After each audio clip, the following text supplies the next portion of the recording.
Alors, chers jeunes, bonsoir, c'est l'abbé Eric. Euh, j'ai un souci, et mon souci c'est la jeunesse. Et actuellement, je ne suis plus, je dirais, jeune en tant que tel, mais en même temps, je ne suis pas aussi vieux comme tel. Je me situe actuellement entre la jeunesse et la vieillesse.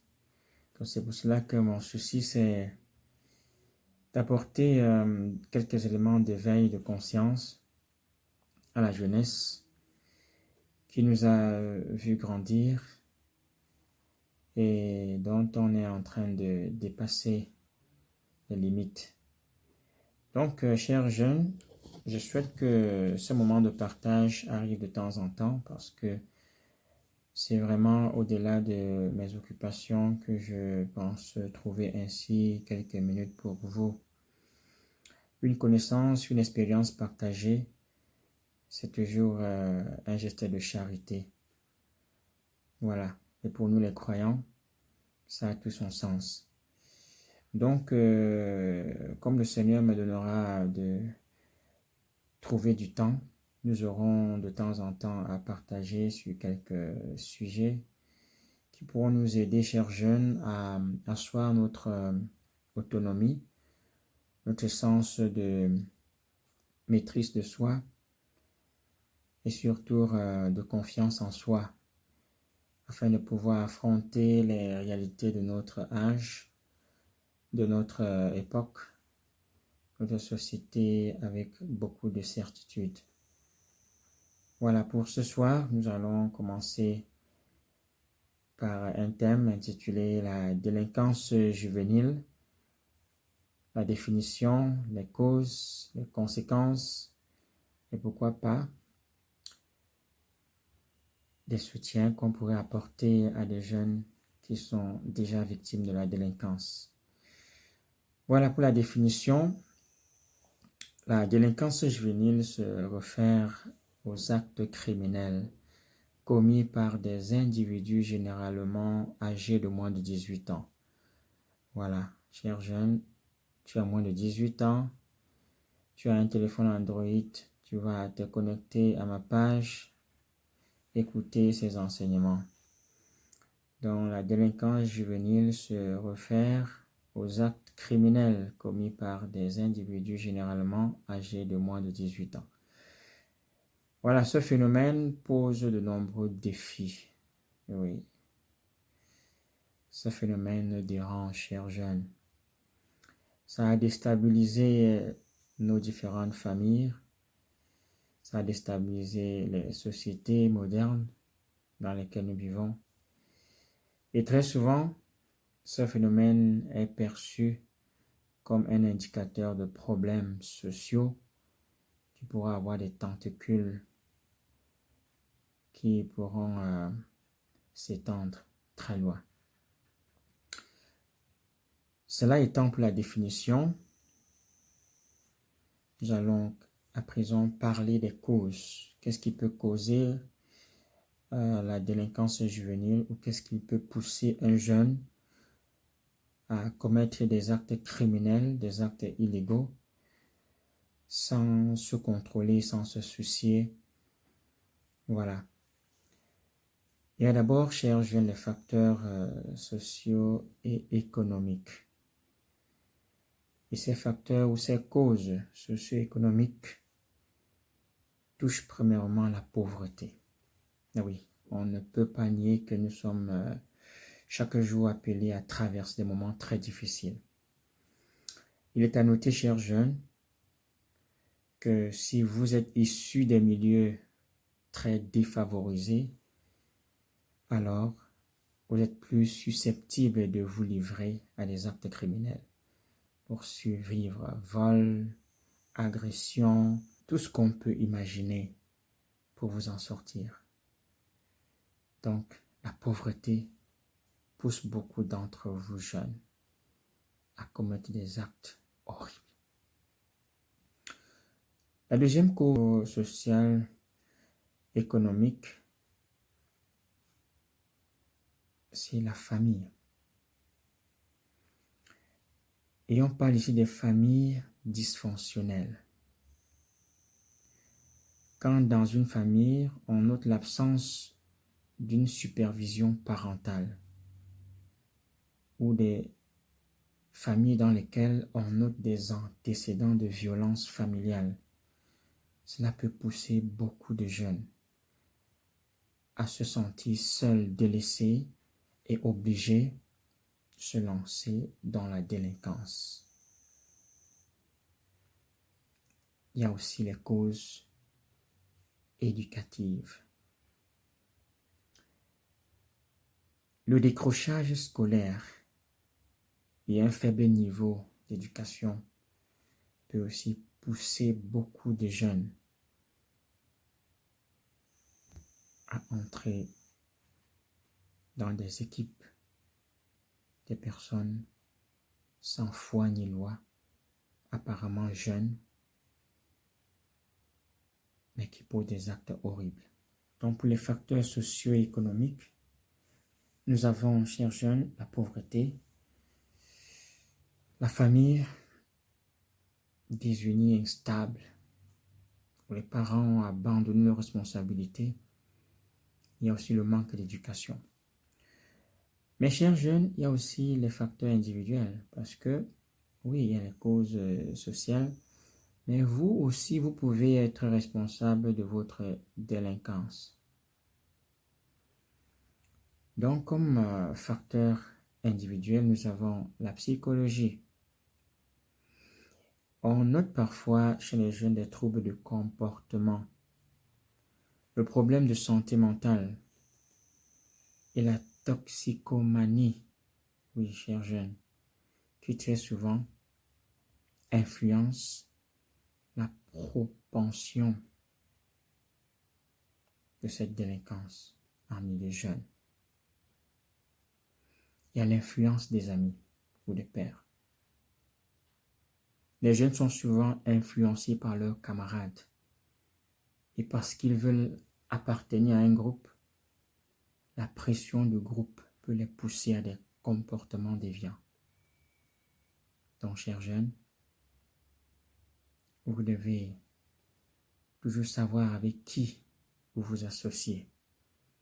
Il y a eu des jeunes qui sont issus de familles très bien encadrées, mais pour le simple fait qu'ils sont associés à des mauvais amis, animés de mauvaises intentions, ces jeunes sont devenus incontrôlables. Et aujourd'hui, beaucoup d'entre eux ne se comprennent plus. À côté des causes individuelles, il y a les causes environnementales. Et comme première cause, nous avons les quartiers à risque.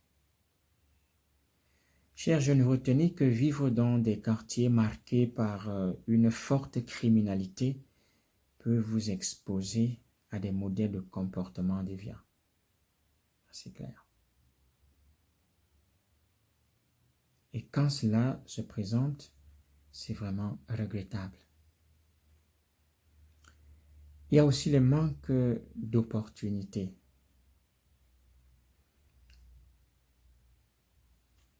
L'absence d'installations récréatives,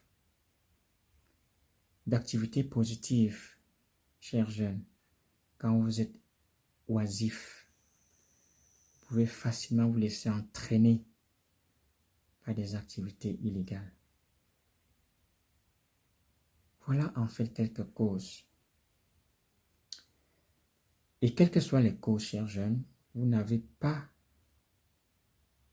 d'excuses. Car vous devez tout simplement rester accroché à la norme. Ne vous laissez pas facilement entraîner par la délinquance. Quelles que soient les causes sociales, économiques, individuelles ou environnementales. Parce que les conséquences de la délinquance juvénile vous affectera à long terme. si vous ne faites rien pour vous abstenir et vous maîtriser. Notons, chers jeunes, que la délinquance juvénile a des conséquences variées et profondes, touchant à la fois les individus directement impliqués et la société dans son ensemble. Je m'en vais partager avec vous quelques-unes des principales conséquences de la délinquance juvénile pour vous inviter, chers jeunes, à vous maîtriser, à être prudent, quelle que soit la conjoncture, quelle que soit la précarité dans laquelle vous vivez. De prime abord, nous allons parler des conséquences sur la santé mentale et physique. Les jeunes délinquants sont souvent exposés à des environnements stressants et violents. Ah oui, chers jeunes, quand tu as intégré un mauvais groupe, c'est le stress au quotidien, ce qui peut entraîner des troubles mentaux comme l'anxiété, la dépression ou le trouble de stress post-traumatique. C'est grave. Les comportements à risque, chers jeunes, ne sont pas les moindres. Et en l'occurrence, il y a la consommation de drogue, les comportements sexuels non protégés et immaîtrisables. Et tout cela vous affectera mentalement et physiquement. Donc voilà une des raisons pour lesquelles, chers jeunes, vous devez vraiment vous abstenir de vous laisser aller juste pour le simple fait qu'on voudrait survivre. Chers jeunes, la délinquance a des effets sur votre carrière et sur votre éducation. Retenez que la délinquance peut vous pousser à interrompre vos études. Et quand vous arrêtez l'école, cela limite votre perspective éducative et professionnelle. Et retenez, chers jeunes, que les jeunes ayant un casier judiciaire peuvent rencontrer des difficultés à trouver un emploi stable et bien rémunéré. Quand ton CV ou ton casier judiciaire présente que tu as été déjà dans des infractions à tort et à travers, cela entache ton CV. Mon cher jeune, voilà une deuxième raison pour laquelle, malgré tout, vous devez résister. Il y a la conséquence de la stigmatisation et de la marginalisation. Être impliqué, chers jeunes, retenez ceci, dans des activités criminelles peut entraîner une stigmatisation sociale, rendant difficile votre réintégration dans la société et favorisant une marginalisation accrue. Quand on vous a remarqué partout à travers des actes inhumains, des actes menaçants, chers jeunes, retenez que votre carrière sera affectée. Pour cette raison, quelles que soient les causes, quelles que soient les situations qui pourront vous conduire à être tenté de vous lancer dans du n'importe quoi dans le but de survivre, vous devez résister. Il y a les conséquences pour vos familles. Quand un enfant est délinquant, c'est le stress général dans la famille. La délinquance juvénile peut engendrer un stress considérable au sein des familles, affectant des relations familiales et créant des tensions. Avec le père, ça ne passe plus. Avec la mère, ça ne passe plus. Avec vos frères et sœurs, vos aînés, c'est une tension horrible. Retenez aux chers jeunes que la délinquance juvénile conduit aussi à des charges financières énormes. Pourquoi? Parce que les coûts associés aux procédures judiciaires, lorsque par ta délinquance, tu as été interpellé par les forces de l'ordre et après coup, tu es envoyé en prison, c'est des dépenses. Il y a la réhabilitation, parce qu'il faut réparer les faits. Et aux éventuels dommages causés par les jeunes délinquants peuvent être vraiment significatifs pour les familles.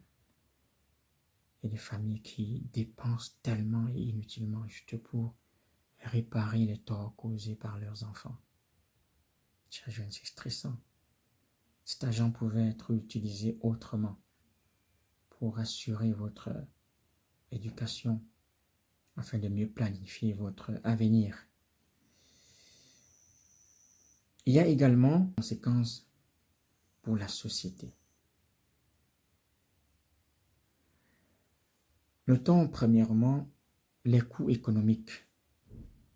La délinquance juvénile engendre des coûts élevés pour le système judiciaire, les services de police, les programmes de réhabilitation et les services sociaux. Ça coûte cher, jeune. Les ressources à allouer à ces domaines pourraient être investies ailleurs si la délinquance juvénile était réduite. Il est vrai que l'État pouvait aussi mieux faire pour donner à la jeunesse un meilleur encadrement.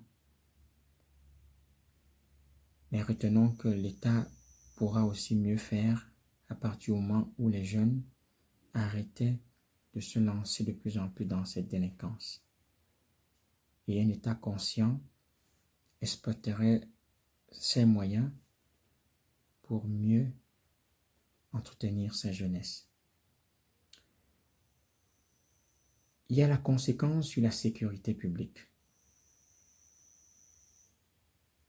La présence des jeunes délinquants dans une communauté peut diminuer le sentiment de sécurité des habitants et augmenter les taux de criminalité. Chers jeunes, lorsqu'il y a une insécurité, personne n'est en paix. Nous avons intérêt, chers jeunes, à nous maîtriser. Il y a le cycle de la criminalité, qui est aussi une des conséquences de la délinquance juvénile sur la société. Les jeunes délinquants non réhabilités peuvent devenir des criminels adultes. Vous voyez, c'est très grave. Et dans cet état, ils pourront perpétuer le cycle de violence et de criminalité qui affecte négativement la société sur le long terme. Chers jeunes, on ne peut pas vivre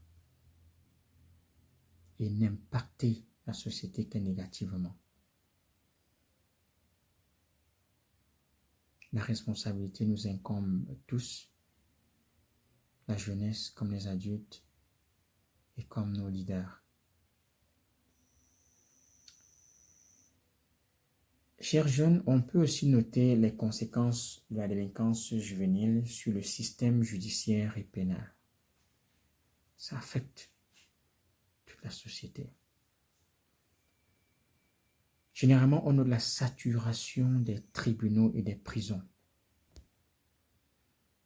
Une forte délinquance juvénile peut saturer les tribunaux et les établissements pénitentiaires pour mineurs, rendant plus difficile, chers jeunes, la gestion efficace des cas et la réhabilitation des jeunes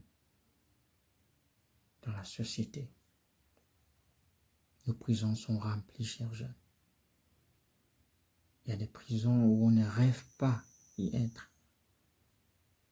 Parce que c'est super chargé, super peuplé.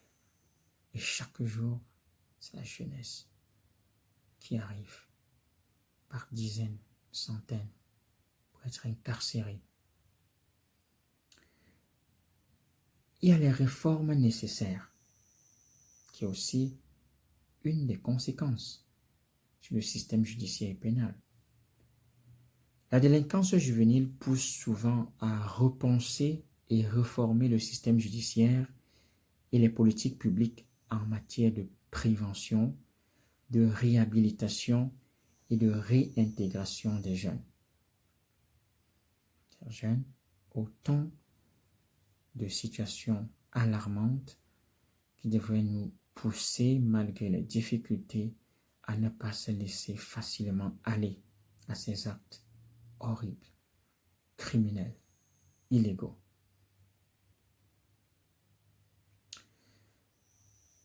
Voilà pour les conséquences. Qu'est-ce que nous pouvons dire ou donner comme réponse ou stratégie pour atténuer les conséquences? Là, ça concerne les personnes responsables du suivi, de l'accompagnement de la jeunesse. Ils sont nombreux et ils se connaissent dans tous les secteurs de la société. Il y a des ministères, il y a des commissions, il y a des aumôneries qui ont la charge de s'occuper de la jeunesse. C'est pour cela que nous leur proposons d'organiser des programmes de prévention et d'intervention précoce. Il faut mettre en place des programmes ciblant les facteurs de risque chez les jeunes, à savoir la pauvreté, le milieu familial dysfonctionnel, le décrochage scolaire. Tout cela pourront aider à prévenir la délinquance. Quand dans une société, il y a beaucoup de chômeurs et les opportunités de travail sont très limitées, objectivement, ça ne peut pas aller.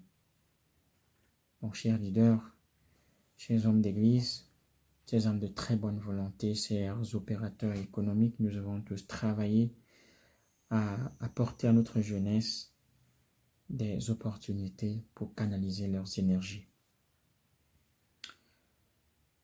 Nous pouvons aussi penser, pour aider cette jeunesse parfois désemparée et laissée à elle seule, à la réhabilitation et à leur réinsertion dans la société de manière efficace. Il faut offrir des services de réhabilitation axés sur l'éducation, la formation professionnelle et surtout le soutien psychologique. Nous insistons là, le soutien psychologique pour aider les jeunes à réintégrer la société de manière positive. Chers jeunes, le changement est possible. C'est possible. Et chers frères, chères sœurs, chers camarades, votre frère qui hier peut-être était très violent, très difficile à vivre, aujourd'hui peut être une nouvelle personne. Donc, arrêtons la stigmatisation. Enfin, comme stratégie ou réponse pour atténuer les conséquences, il faudrait un engagement communautaire. Il faut encourager l'implication des communautés locales dans la prévention et la réhabilitation des jeunes délinquants pour renforcer les liens sociaux et réduire les taux de délinquance. En conclusion, pour clôturer cette première communication à la jeunesse,